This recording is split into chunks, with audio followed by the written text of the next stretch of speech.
Dear students, welcome to online study access. তো বন্ধুরা, আজ আমরা দেখে নেব আগামীতে যে পিএসসি ক্লার্কশিপ এক্সাম রয়েছে সামনে, সেই পরীক্ষার উপর ভিত্তি করে আমরা 40টি জেনারেল নলেজের প্রশ্ন দেখে নেব এবং তোমরা এটাকে প্র্যাকটিস সেট হিসেবে মক টেস্ট হিসেবে নাও এবং তোমরা আনসার দাও, দেখো কার কতটা হয়। আমি এই টোটাল 40টি সেট করাবো, আজকে দ্বিতীয় সেট। যারা প্রথম সেটটি দেখোনি তারা ভিডিও ডেসক্রিপশানে গিয়ে ক্লাসটি দেখে নেবে। তো বন্ধুরা, যারা প্রথমবার ভিজিট করছো আমার চ্যানেলটিকে, তারা অবশ্যই চ্যানেলটিকে সাবস্ক্রাইব করো এবং পাশে থাকা বেল আইকনে অল নোটিফিকেশান ক্লিক করে দিও, তাতে করে সবার আগে আমার ভিডিও পৌঁছে যাবে তোমাদের কাছে। তো চলো শুরু করি আজকের ক্লাসটি। দেখো, প্রথম প্রশ্নটা রয়েছে, জালিয়ানওয়ালাবাগ গণহত্যার প্রতিবাদে ভাইসরয়ের কার্যনির্বাহী পরিষদের সদস্য পদ থেকে কে পদত্যাগ করেন? মহাত্মা গান্ধী, রবীন্দ্রনাথ ঠাকুর, সৈয়দ আহমেদ খান, শঙ্কর নায়ার। তো এখানে সঠিক আনসার হয়ে যাবে অপশান মানে ঘ, মানে ডি দাগ অপশান কি আছে, শঙ্কর নায়ার। ঠিক আছে, শঙ্কর নায়ার হয়ে যাবে সঠিক আনসার। তো এখানে দেখো, শঙ্কর নায়ার সম্পর্কে একটুখানি বলি। ইনি শঙ্কর নায়ার জালিয়ানওয়ালাবাগ হত্যাকাণ্ডের প্রতিবাদে ভাইসরয়ের কার্যনির্বাহী পরিষদ থেকে কী করেন? তিনি পদত্যাগ করেছিলেন। আর জালিয়ানওয়ালাবাগ হত্যাকাণ্ডের জন্য 7 সদস্যের হান্টার কমিশন গঠন করা হয়েছিল। ঠিক আছে, হান্টার কমিশন জালিয়ানওয়ালাবাগ কত সালে হয়েছিল? 1913 সালে, তাই তো, অমৃতসরে। আচ্ছা, তো এইবার চলে যাব আমরা নেক্সট কোশ্চেনে। ঠিক আছে, চলো নেক্সট কোশ্চেন যাই। কোশ্চেন নাম্বার 2, সুলতানি বংশের কোন সুলতানেরা সর্বাধিক সময় রাজত্ব করেছিলেন? দেখো, দেখি তো শৈল, তাই না? তাহলে কি তুগলক, লোদি, খলজি, দাস, তাই না? এই হচ্ছে তোমাদের লোদি মানে সুলতানি বংশ। সুলতানি বংশের কোন সুলতানিরা সর্বাধিক সময় রাজত্ব করেছিল, মানে বেশি সময় ধরে রাজত্ব করেছিল? তাহলে কারা আছে? খলজি আছে, লোদি আছে, দাস আছে, তুগলক আছে। তো এদের মধ্যে কারা বেশি সময় ধরে রাজত্ব করেছিল? তো এটা সঠিক আনসার হয়ে যাবে কি, তুগলক বংশ। অপশান ঘ অর্থাৎ ডি হচ্ছে সঠিক আনসার, তুগলক। তাই তুগলক বংশ কত সাল থেকে কত সাল? 1320 থেকে কত? 1320 থেকে 1412। ঠিক আছে, মনে থাকবে 1412 পর্যন্ত। তুগলক বংশের প্রতিষ্ঠাতা ছিলেন কে? গিয়াস উদ্দিন তুগলক। কি? গিয়াস উদ্দিন তুগলক। ঠিক আছে, তুগলক। ওকে, মনে থাকবে? ওকে, নেক্সট কোশ্চেন। তাহলে এই প্রশ্নটা আমরা একটু দেখে নিই কি, গিয়াস উদ্দিন তুগলক হচ্ছে তুগলক বংশের প্রতিষ্ঠাতা, আর 1320 থেকে 1412 পর্যন্ত এই তুগলক বংশ রাজত্ব করেছিল। ওকে, নেক্সট কোশ্চেন। কোশ্চেন নাম্বার 3, নিচের কোন হরপ্পান সাইডে, মানে হরপ্পান সাইডে 3টি জনপদের অবশিষ্টাংশ পাওয়া গেছে?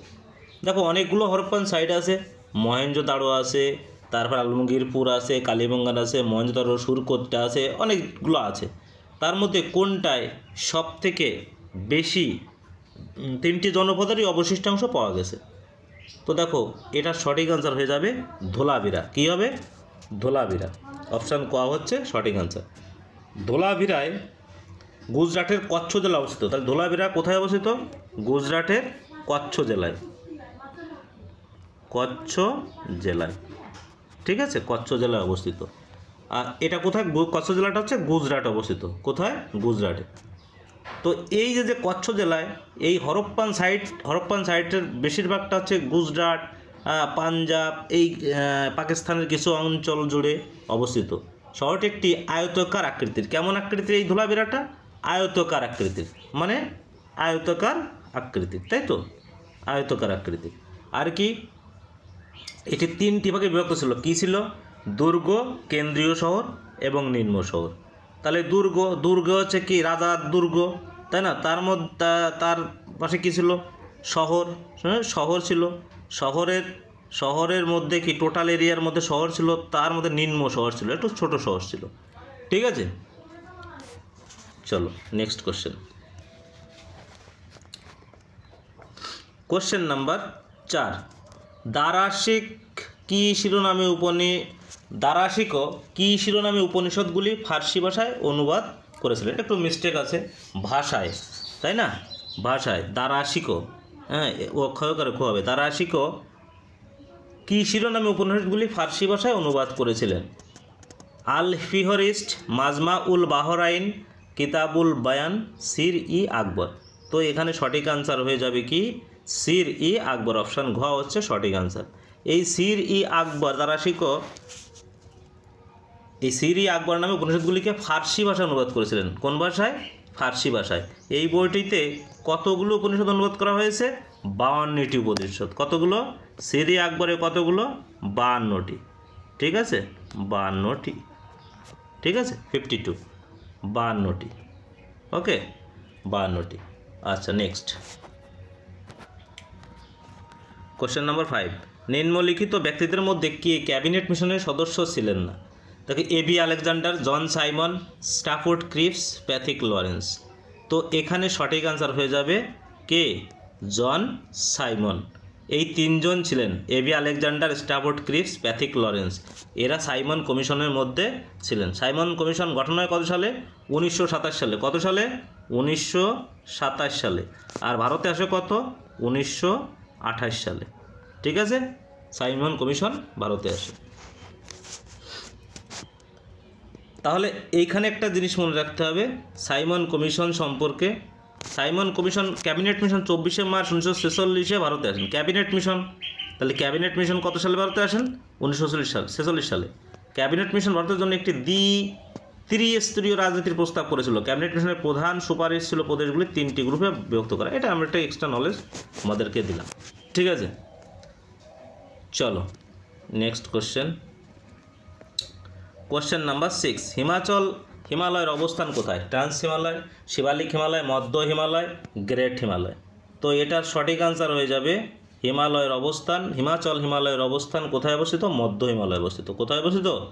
মধ্য হিমালয়ে অবস্থিত। ঠিক আছে, চলো কোশ্চেন নাম্বার 7, নিচের কোন নদীটি গ্রস্ত উপত্যকার মধ্য দিয়ে প্রবাহিত হয়? কাবেরী, কৃষ্ণা, গোদাবরী, তাপ্তি।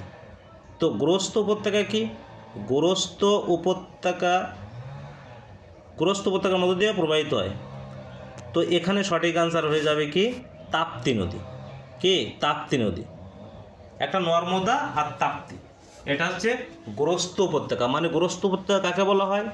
কোনো পর্বত ভূয়াল আন্দোলনের ফলে যদি চ্যুতি হয়ে কোনো অংশ নিচে বসে যায় এবং দুই দিকে উঁচু হয়ে যায়, সেক্ষেত্রে গ্রস্ত উপত্যকার সৃষ্টি হয়, তাই না? এদিকে উঁচু ভূমি, এইদিকে উঁচু ভূমি, তাহলে এই চ্যুতি অনুযায়ী এই জায়গায় কি গর্ত হয়ে গেল, তাহলে এখানে কি এটা কি গ্রস্ত উপত্যকা।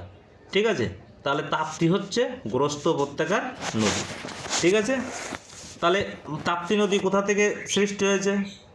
তাপ্তি নদী কোথা থেকে সৃষ্টি হয়েছে? তাপ্তি নদী সৃষ্টি হয়েছে মধ্যপ্রদেশের মহাদেব পর্বতের মুলতাই উচ্চভূমি থেকে। কোথায়? মুলতাই।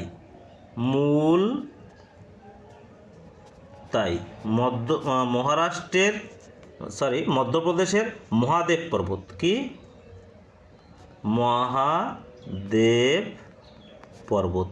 ঠিক আছে, মহাদেব পর্বত থেকে সৃষ্টি হয়েছে। ঠিক আছে, তো দেখো মহাদেব পর্বত থেকে সৃষ্টি হয়েছে লাভ করে তাপ্তি নদী মধ্যপ্রদেশ, মহারাষ্ট্র, গুজরাটের উপর দিয়ে, তাহলে 3টে রাজ্যের উপর দিয়ে গেছে। কি কি? মধ্যপ্রদেশ, মহারাষ্ট্র, গুজরাটের উপর দিয়ে পশ্চিম দিকে প্রবাহিত হয়ে সাতপুরা ও অজন্তার মধ্যবর্তী সংকীর্ণ উপত্যকা অতিক্রম করে সুরাটের কাছে গিয়ে কোথায়? সুরাট কোথায় অবস্থিত? সুরাট সুরাটের খাম্বাত উপসাগরে গিয়ে পড়েছে। ঠিক আছে, মনে থাকবে। আর এর উপনদীগুলি কী কী আছে? অরুণাবতী, গিরনা, পাঞ্জারা, পূর্ণা। তাহলে মনে রাখবে অরুণাবতী, গিরনা, পাঞ্জারা, পূর্ণা। ঠিক আছে, এগুলো হচ্ছে প্রধান উপনদী। চলো কোশ্চেন নাম্বার 8, নিম্নলিখিত কোন নদীর উপর সর্দার সরোবর বাঁধ নির্মিত হয়েছে? নর্মদা, শতদ্রু, কাবেরী, মহানদী। তো এখানে সঠিক আনসার হয়ে যাবে অপশান ক, নর্মদা নদী। নর্মদার উপর সর্দার সরোবর বাঁধ নির্মিত হয়েছে। দ্বিতীয় বৃহত্তম নদী বাঁধ। এটাকে মনে রাখবে যে দ্বিতীয় বৃহত্তম নদীবাঁধ, ঠিক আছে? বিশ্বের পৃথিবীর দ্বিতীয় বৃহত্তম নদীবাঁধ, যা নর্মদা নদীর উপর ভারতের গুজরাট রাজ্যে অবস্থিত। তো প্রশ্ন আসতে পারে নর্মদা নদী কোথায় অবস্থিত? গুজরাটে। হ্যাঁ, তাহলে এই গুজরাটে অবস্থিত, ঠিক আছে? গুজরাটে হচ্ছে সর্দার সরোবর বাঁধ নির্মিত হয়েছে, ঠিক আছে? নর্মদা বাঁচাও আন্দোলনের প্রধান নেত্রী হলেন কি? মেধা পাটেকার। এটাও মনে রাখবে, মেধা পাটেকার। তাহলে নর্মদা এই আন্দোলনের সাথে মেধা পাটেকার যুক্ত ছিল। কি? মেধা পাটেকার, ঠিক আছে? মেধা পাটেকার নর্মদা বাঁচাও আন্দোলনের সাথে যুক্ত ছিলেন, ঠিক আছে? Next question, question number 9। ভারতের সর্বাধিক খনিজ সম্পদ পূর্ণ শিলা সিস্টেম হলো Cuddapah system, Vindhyan system, Gondwana system, Dharwar system. তো এখানে সঠিক আনসার হয়ে যাবে অপশন গ, ধারোয়ার সিস্টেম। নেক্সট কোশ্চেন, নিম্নলিখিত কোন জোড়াটি বেমানান? কৈগা কর্ণাটক, রাউতভাটা রাজস্থান, মোপান্ডল তামিলনাড়ু, পোগা হিমাচল প্রদেশ। তো এখানে সঠিক আনসার হয়ে যাবে কি?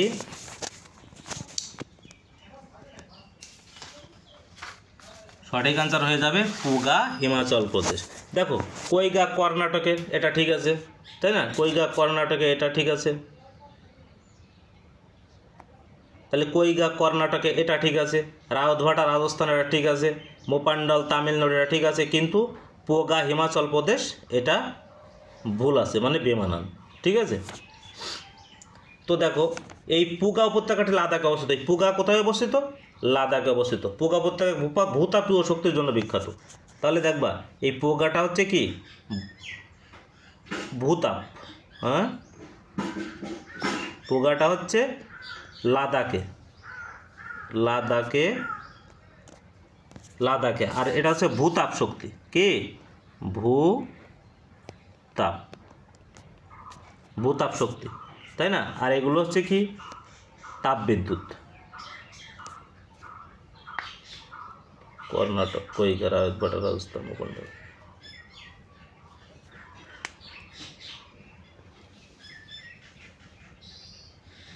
এরপরের প্রশ্ন আমরা চলে যাই। পরের প্রশ্ন আছে প্রশ্ন 11। নিম্নলিখিত কোন বন্দরটি পূর্ব উপকূলে অবস্থিত নয়? পারাদ্বীপ, নিউ তুতিকোরিন, চেন্নাই, কান্ডালা। তো দেখো, এটা সঠিক আনসার হয়ে যাবে কি? আমরা সঠিক আনসার বের করি। পারাদ্বীপ, নিউ তুতিকোরিন, চেন্নাই, এই দুটোই কি পূর্ব উপকূলে অবস্থিত? এই তিনটে কি পূর্ব উপকূলে অবস্থিত, কিন্তু কান্ডালা পশ্চিম উপকূলে অবস্থিত, গুজরাটে, তাই না? কান্ডালা। তাহলে পূর্ব উপকূলে বন্দরগুলি চেন্নাই, তুতিকোরিন, বিশাখাপত্তনম, পারাদ্বীপ, কলকাতা এবং এন্নুর ইত্যাদি হচ্ছে পূর্ব উপকূলে, আর কান্ডালা হচ্ছে পশ্চিম উপকূলে। তাহলে কী মনে রাখবে? পারাদ্বীপ, নিউ তুতিকোরিন, চেন্নাই, বিশাখাপত্তনম, তাই না? আর একটা কি? এন্নুর হচ্ছে কোথায় অবস্থিত? তামিলনাড়ু, তাই তো? এই কলকাতাও কোন জায়গায়? পূর্ব দিকে অবস্থিত, মনে রাখবে, ঠিক আছে? তাহলে এখানটার সঠিক উত্তর কি? 11 দাগের Kandla. Next question, question number 12। Glass বা কাঁচ নিচের কোন অ্যাসিডে দ্রবীভূত হয়? দেখো, H2SO4 sulphuric acid, HClO4, HNO3 nitric acid, আর হাইড্রোফ্লুরিক অ্যাসিড। তো এটা সঠিক আনসার হয়ে যাবে অপশান ঘ, HF, হাইড্রোফ্লুরিক অ্যাসিড। HF এর মানে হচ্ছে হাইড্রোফ্লুরিক অ্যাসিড। অত্যন্ত ক্ষয়কারী অ্যাসিড, যা অনেক উপাদান বিশেষ করে অক্সাইড দ্রবীভূত করতে সক্ষম। হ্যাঁ, খুব ক্ষয় করে HF, হাইড্রোফ্লুরিক অ্যাসিড। এটা কাঁচকে ক্ষয় করে ফেলে, ঠিক আছে? গিলাস বা কাঁচকে। আচ্ছা, নেক্সট কোশ্চেন, সবচেয়ে ভারী মৌলের নাম কি? সোনা, কোবাল্ট, সীসা, ইউরেনিয়াম। দেখো, সবচেয়ে ভারী মৌলের নাম হচ্ছে ইউরেনিয়াম। এই কটার মধ্যে ইউরেনিয়াম, ঠিক আছে? ইউরেনিয়াম হচ্ছে সবথেকে ভারী। সোনার সংকেত কি? AU, ঠিক আছে? আর সোনা হচ্ছে সবথেকে নমনীয় ধাতু। কি? সবথেকে নমনীয় ধাতু, নমনীয়। তাই সোনাকে কি করা যায়? অলঙ্কার করার জন্য পাতলা পাতে তৈরি করা যায়, ঠিক আছে? কোমল ধাতু। আর কোবাল্ট, সীসাও ভারী ধাতু, ঠিক আছে? নেক্সট কোশ্চেন, তাহলে এই যে ইউরেনিয়াম সবচেয়ে ভারী মূল্য, যেটির পারমাণবিক ভর কত? আচ্ছা, এটা একটা জিনিস মনে রাখবে যে পারমাণবিক ভর এই ইউরেনিয়ামের পারমাণবিক ভর হচ্ছে 238, কত? 238, ঠিক আছে। আর প্লুটোনিয়াম কত? 239। প্লুটোনিয়ামের কত? 239, ঠিক আছে। Next question. তাহলে এগুলো পারমাণবিক বিদ্যুৎ কেন্দ্রে পারমাণবিক চুল্লিতে ব্যবহৃত হয়, ইউরেনিয়াম, প্লুটোনিয়াম, ঠিক আছে। আচ্ছা, নেক্সট কোশ্চেন নাম্বার 14, অর্থাৎ 14 নম্বর, রক্তের গ্রুপ কে আবিষ্কার করেন? দেখো, William Harvey, Alexander Fleming, Robert Koch, Karl Landsteiner. তো এখানে সঠিক আনসার, রক্তের গ্রুপ কে আবিষ্কার করেন? Karl Landsteiner. ইনি কত সালে আবিষ্কার করেন? 1901 সালে। কত সালে? 1901 সালে রক্তের গ্রুপ আবিষ্কার করেন, ঠিক আছে। Austrian immunologist Karl Landsteiner. তাহলে এই অস্ট্রিয়ান, তিনি কোন দেশের? অস্ট্রিয়ান, ঠিক আছে। কার্ল ল্যান্ডস্টেইনার রক্তের গ্রুপ আবিষ্কার করেন। নেক্সট কোশ্চেন নাম্বার 15, নিচের কোন ভিটামিন বি কমপ্লেক্সের সদস্য নয়? ভিটামিন বি কমপ্লেক্সের সদস্য নয় নিচের কোনটি? Folic acid, riboflavin, thiamine, ascorbic acid. তো দেখো, ফলিক অ্যাসিড, রাইবোফ্লাভিন, থিয়ামিন, বি3 কে থিয়ামিন বলা হয়, ঠিক আছে।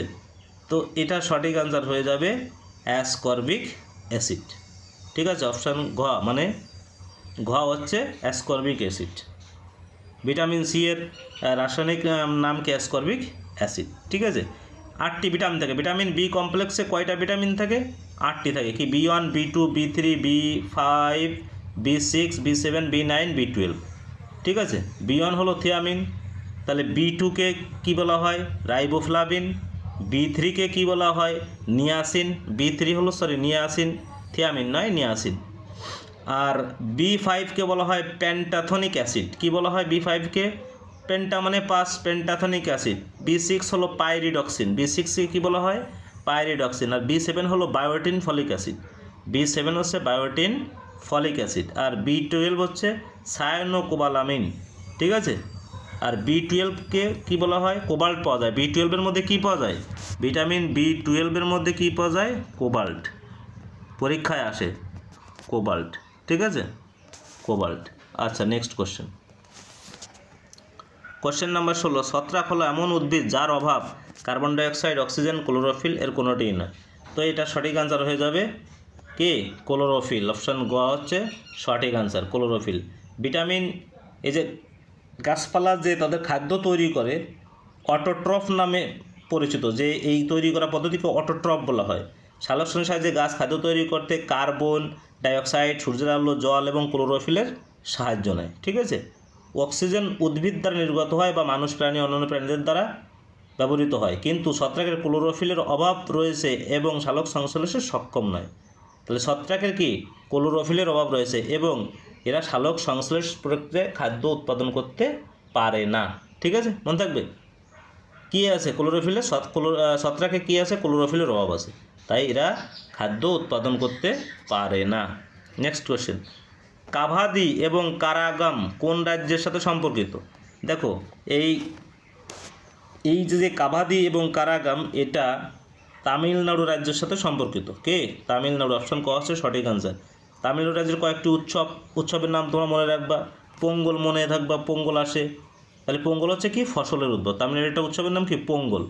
আর পুথান্ডু তামিল নববর্ষের দিন, পুথান্ডু বলা হয়। তাহলে পোঙ্গল উৎসব আর পুথান্ডু হচ্ছে তামিল নববর্ষের দিন, পুথান্ডু, ঠিক আছে। একটা হচ্ছে পোঙ্গল, একটা হচ্ছে পোঙ্গল, আর একটা হচ্ছে পুথান্ডু, ঠিক আছে, মনে রাখবা। এটা হচ্ছে নববর্ষের, আর এটা হচ্ছে কি? উৎসব, ঠিক আছে, ফসলের উৎসব। আর এটা হচ্ছে নববর্ষের উৎসব, তামিল, ঠিক আছে। চলো নেক্সট কোশ্চেন, নিম্নলিখিত কোন স্থানে গোল গম্বুজ অবস্থিত? পশ্চিমবঙ্গ, রাজস্থান, মহারাষ্ট্র, কর্ণাটক। তাহলে গোল গম্বুজ অবস্থিত কোথায়? কর্ণাটকে অবস্থিত, ঠিক আছে, সঠিক আনসার কর্ণাটক। অপশন ঘ হচ্ছে সঠিক আনসার।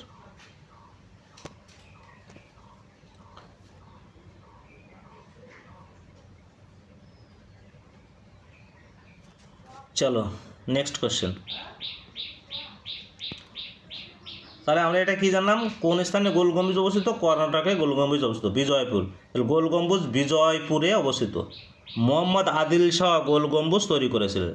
তাহলে কি গোল গম্বুজ কে তৈরি করেছিলেন? Mohammad Adil Shah. Mohammad Adil Shah.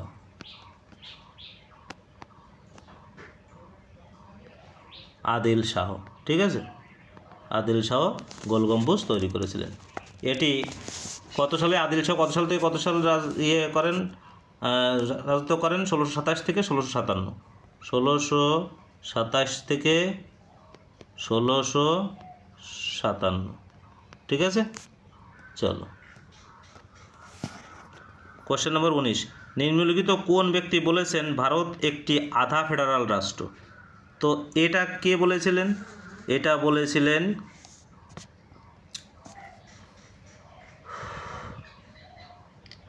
Lord Bryce, Ivor Jennings, M N. Roy, K C Wheare. তো এটা বলেছিলেন কেসি হায়ার। কে বলেছিলেন? K C higher.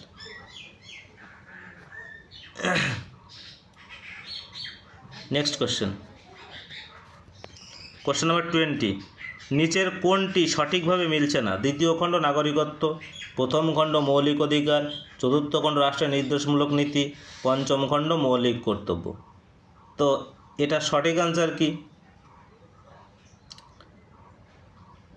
স্বাধীনতার অধিকার ভারতীয় সংবিধানে কত থেকে কত? 19 থেকে 22তে দেওয়া আছে স্বাধীনতার অধিকার, ঠিক আছে।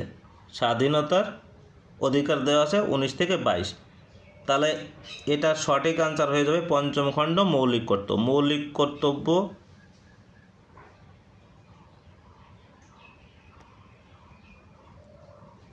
সঠিক আনসার হয়ে যাবে কি? ঘ, মৌলিক কর্তব্য। পঞ্চম খণ্ড ভুল আছে, চতুর্থ খণ্ডে কতে আছে, ঠিক আছে। 42 সংসদ, আচ্ছা এটা মনে রাখবে যে পঞ্চম খণ্ড তো মৌলিক কর্তব্য দিয়েছে, এটা হবে না, এটা অমিল আছে। চতুর্থ খণ্ডে রাষ্ট্রের নির্দেশমূলক নীতি, ঠিক আছে। তৃতীয় খণ্ড মৌলিক অধিকার, দ্বিতীয় খণ্ড নাগরিকত্ব, ঠিক আছে। আর প্রথম খণ্ডে রয়েছে রাজ্য রয়েছে, ঠিক আছে। রাজ্য নামকরণ 1 থেকে 5 পর্যন্ত, ঠিক আছে। এবার চলো আমরা দেখে নিই কী বললাম। ভারতীয় সংবিধানের 42তম সংশোধনীর মাধ্যমে পার্ট 4A-তে মৌলিক কর্তব্য যোগ করা হয়। পার্ট 5টি ইউনিয়ন কার্যনির্বাহী অবস্থিত। ইউনিয়ন কার্যনির্বাহী হচ্ছে পঞ্চম খণ্ডে অবস্থিত। তাহলে পঞ্চম খণ্ডে অবস্থিত কি? ইউনিয়ন কার্যনির্বাহী সংক্রান্ত। ইউনিয়ন কার্যনির্বাহী সংক্রান্ত, ঠিক আছে, পঞ্চমে। চলো নেক্সট কোশ্চেন।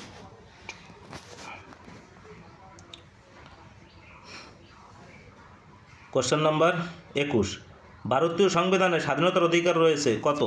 ধারা 19 থেকে ধারা 22, ধারা 16 থেকে ধারা 19, ধারা 14 থেকে 18, ধারা 12 থেকে 18। তো দেখো 14 থেকে 18 হচ্ছে সাম্যের অধিকার। কি অপশান গ আছে কি? 14 থেকে 18 হচ্ছে, এটা হচ্ছে সাম্যের অধিকার। কিসের? সাম্যের। এটা হচ্ছে সাম্যের অধিকার, ঠিক আছে। আর 19 থেকে 22 হচ্ছে কি? এটা হচ্ছে সংবিধানের স্বাধীনতার অধিকার। 19 থেকে 22 এটা হচ্ছে স্বাধীনতা। তাহলে অপশান ক হচ্ছে আমার সঠিক আনসার, ঠিক আছে। চলো নেক্সট কোশ্চেন।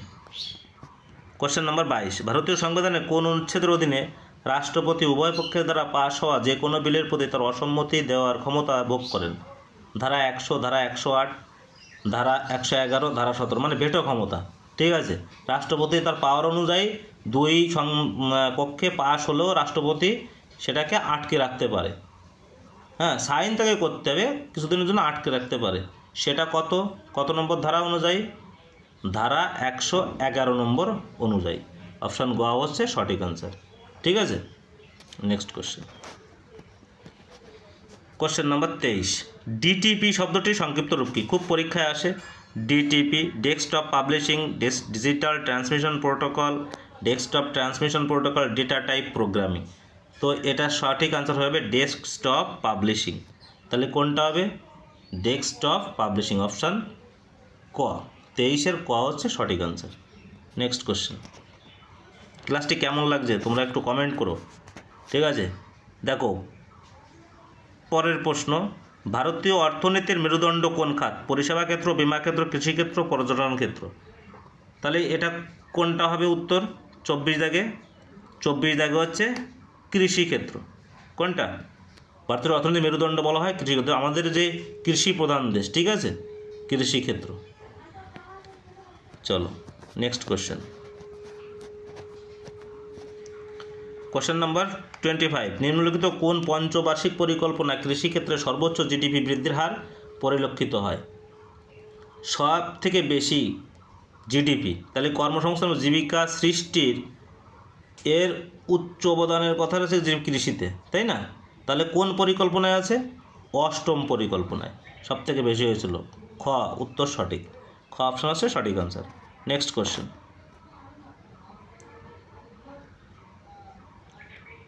তো পঞ্চবার্ষিকী পরিকল্পনাটা একটু দেখে নিই। দেখো 51 থেকে 56 হচ্ছে প্রথম পঞ্চবার্ষিকী, 56 থেকে 61 হচ্ছে দ্বিতীয় পঞ্চবার্ষিকী, 61 থেকে 66 তৃতীয়, আর তারপর হচ্ছে 3টে তোমার বার্ষিককাল, তাই না? পরিকল্পনা ছুটির কাল 69 পর্যন্ত, ঠিক আছে, 67, 68, 69। তাহলে এই যে 3 বছর এটা হচ্ছে কি ছুটি, পরিকল্পনার ছুটির কাল। চলো তাহলে এটা সঠিক আনসার কী হবে? সঠিক আনসার হয়ে যাবে অষ্টম বার্ষিক পরিকল্পনা। Next question. নিম্নলিখিত কোন সালে ভারতে স্পেশাল ইকোনমিক জোন সেজের নীতি কার্যকর হয়েছে? দেখো সেজ হচ্ছে কি স্পেশাল ইকোনমিক জোন, হ্যাঁ ইকোনমিক জোন। তাহলে দেখো কোনটা হবে সঠিক আনসার? সঠিক আনসার হয়ে যাবে 2000 সালে। কত সালে হয়েছিল সেজ গঠন হয়েছিল? 2000 সালে, মানে 5-এ কার্যকর হয়েছিল, আর 2000 সরি মিস্টেক হয়ে যাচ্ছে, মনে পড়ছে না। তো এটার সঠিক আনসার কী হবে? 98, 99 না, এটা সঠিক আনসার হয়ে যাবে কার্যকর হয়েছিল কত? 2000 সালে, অপশান গ 26-এর গ, ঠিক আছে। Next question. নিচের কোন দেশটি G8 গ্রুপের সদস্য নয়? দেখো G8 group, G20, G8, G7, G7টা G8 পরিণত হয়েছে, তাই না? তাহলে এটা কি কোনটা হবে সদস্য না? এটা হবে হচ্ছে স্পেন, স্পেন সদস্য নয়, অপশান ক হচ্ছে সঠিক আনসার। ফ্রান্স, জাপান, ইতালি 3টেই সদস্য, ঠিক আছে, 3টে দেশ সদস্য এই 4টের মধ্যে। তাহলে G8 গ্রুপের সদস্য কারা কারা আমি একবার বলে দিই তোমাদের। দেখো এই 3টে তো রয়েছে, ফ্রান্স, জাপান, ইতালি তো রয়েছে, তাই না? তাহলে কানাডা আছে, জার্মানি আছে, রাশিয়া আছে, মার্কিন যুক্তরাষ্ট্র এবং যুক্তরাজ্য মানে ব্রিটিশ যুক্তরাজ্য, ইংল্যান্ড, ওয়েলস আর নর্দার্ন আয়ারল্যান্ড নিয়ে হচ্ছে ব্রিটিশ যুক্তরাজ্য গঠিত, ঠিক আছে, মনে থাকবে। চলো next question. Question number 28, Oliver Twist গ্রন্থটি কার লেখা? John Milton, Jane Austen, Charles Dickens, T S. Eliot. তো এখানে সঠিক আনসার হচ্ছে অলিভার টুইস্ট, লেখা হচ্ছে চার্লস ডিকেন্সের লেখা, ঠিক আছে, চার্লস ডিকেন্সের লেখা অলিভার টুইস্ট। আর জেন অস্টিনের লেখা আছে প্রাইড অ্যান্ড প্রেজুডাইস, ঠিক আছে। তাহলে আমরা একটু দেখে নিই তাহলে চার্লস ডিকেন্সের আর কয়েকটা বই দেখে নিই। A tale of two cities, Oliver Twist, ঠিক আছে, অলিভার টুইস্ট তো রয়েছেই, tale of two cities, David Copperfield, এসব হচ্ছে কার লেখা? চার্লস ডিকেন্সের, ঠিক আছে।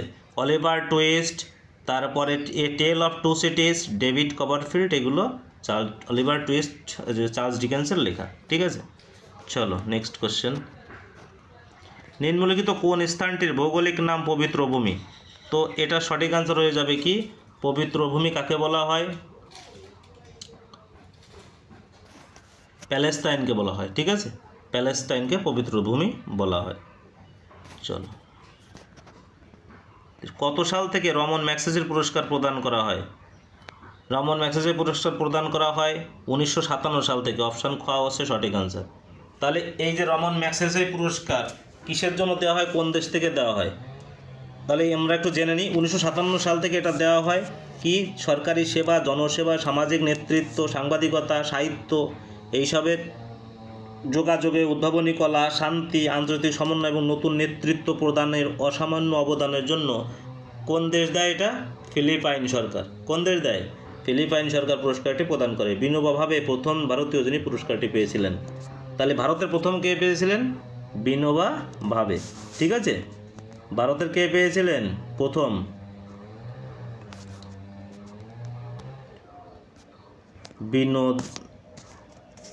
বিনোবা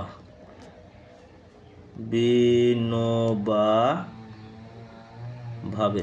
ঠিক আছে, বিনোবা ভাবে পেয়েছিলেন। চলো নেক্সট কোশ্চেন। সূর্যের পরে পৃথিবীর দ্বিতীয় নিকটতম নক্ষত্র কোনটি?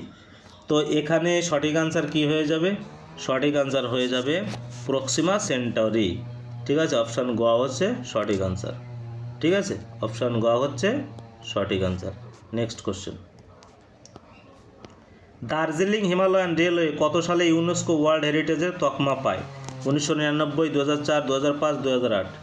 তো এটা মনে রাখবে, এটা পেয়েছিল 1999 সালে। কি 1999 সালে। অপশান ক হচ্ছে সঠিক আনসার। ইউনেস্কোর ওয়ার্ল্ড হেরিটেজ রেলওয়ে সাইটগুলি, দেখো এর সঙ্গে সঙ্গে আমরা একটু বলে নিই। 1999 সালে পেয়েছিল কি দার্জিলিং হিমালয়ান রেলওয়ে, এটা হচ্ছে দার্জিলিং, তাই না? এই উত্তরটা এটা। আর 2004 পেয়েছিল কি? 2004 কালকা সিমলা রেলওয়ে, এটা কালকা সিমলা এই রেলওয়ে পেয়েছিল। তারপরে কি 2005 পেয়েছিল নীলগিরি।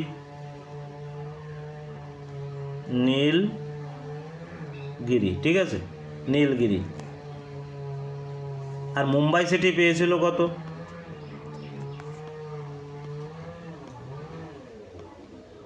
ও সরি,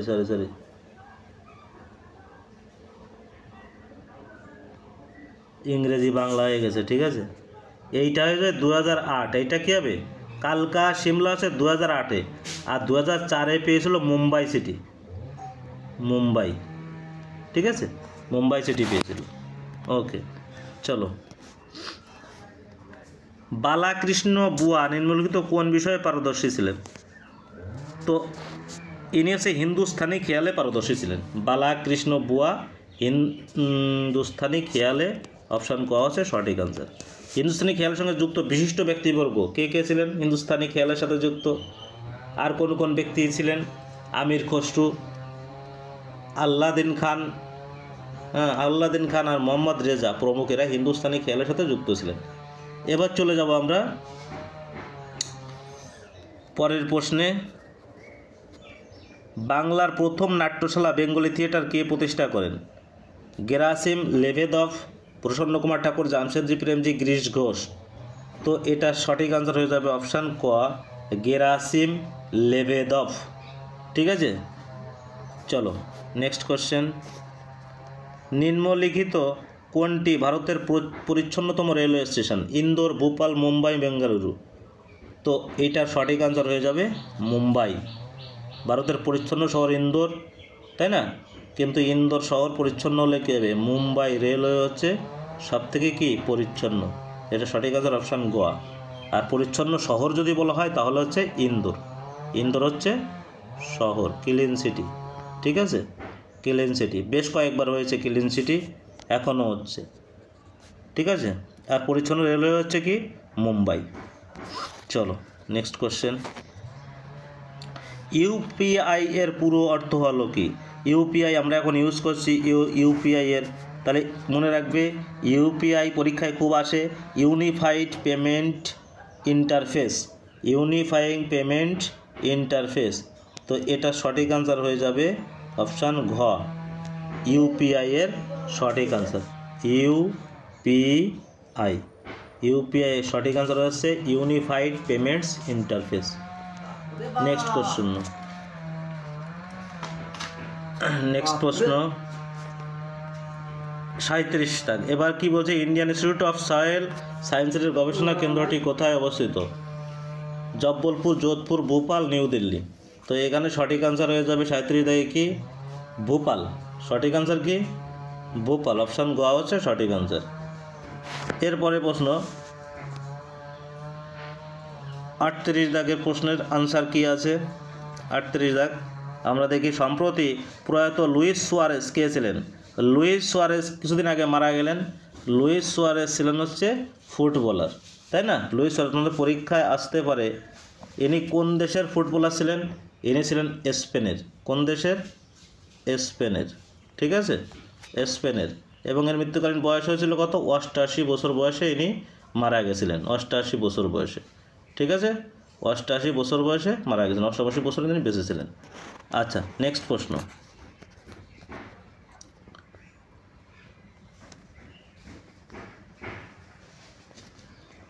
ন্যাশনাল গ্রিন হাইড্রোজেন মিশনের জন্য কোন দেশকে 1 বিলিয়ন ইউরো লোন দিচ্ছে ইউরোপিয়ান ইনভেস্টমেন্ট ব্যাংক? চীন, Japan, Italy, Bharat. Green hydrogen মিশনের জন্য কোন দেশকে 1 বিলিয়ন ইউরো দিচ্ছে ইউরোপিয়ান ইনভেস্টমেন্ট ব্যাংক? তো এটা সঠিক আনসার হয়ে যাবে ভারত, ঘ, ঠিক আছে। নেক্সট কোশ্চেন অর্থাৎ আজকের লাস্ট প্রশ্ন। নাসার সাথে মঙ্গল গ্রহে রোভার পরিচালনা করা প্রথম ভারতীয় হলেন কে? আর শুক্লা, এস সোমনাথ, অক্ষতা কৃষ্ণমূর্তি, কল্পনা চাওলা। তো এটা সঠিক আনসার হয়ে যাবে অপশান গ, অক্ষতা কৃষ্ণমূর্তি। মঙ্গল গ্রহে যে রোভার পাঠিয়েছিল সেটার সাথে যুক্ত ছিলেন কে? অক্ষতা কৃষ্ণমূর্তি, ঠিক আছে। তো বন্ধুরা, এই ছিল আজকের 40টি প্রশ্নের সেট। তোমরা আশা করি তোমাদের ভালো লেগেছে এবং মক টেস্ট দিয়ে কার কটা হয়েছে কমেন্ট করে জানিও। আর চ্যানেলটিকে অবশ্যই সাবস্ক্রাইব করো, লাইক, শেয়ার, কমেন্ট করো। তো দেখার জন্য অসংখ্য ধন্যবাদ। পরবর্তী ভিডিওর জন্য অপেক্ষায় থাকো। আবার দেখা হবে। Thank you for watching the video.